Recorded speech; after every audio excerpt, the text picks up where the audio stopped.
اگر شناسید عبدالرازق یک جوان خردجوسته تاجیک که همچون بلاگر و سراینده و شومن مشهور است به تاجیکستان برگشت. در ایستگاه نقلیات های سمت دوشنبه خوجند ساکنان او را مشاهده کرده نوار گرفتند. در آن عبدالرازق اشاره میکند که به نزد پدر و مادر آمده است و به نزدیکی دوباره برمیگردد.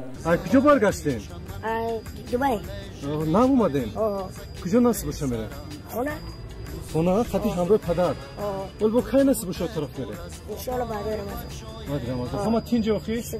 برار به همتون برار.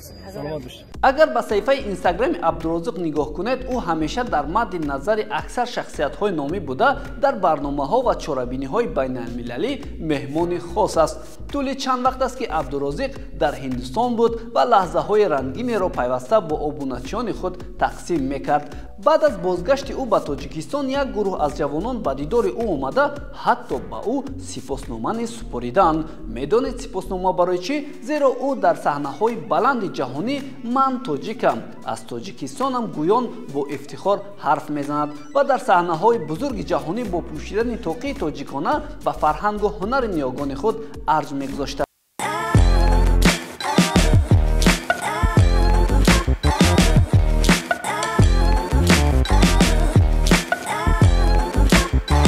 از یک طرف درست است واقعا این جوان توانست و میتواند که به طور چشمرس تاجیکستان را معرفی نماید زیرا میلیون ها هوادار دارد. حالا او تنها در اینستاگرام بیش از 8 میلیون ابونچی داشته.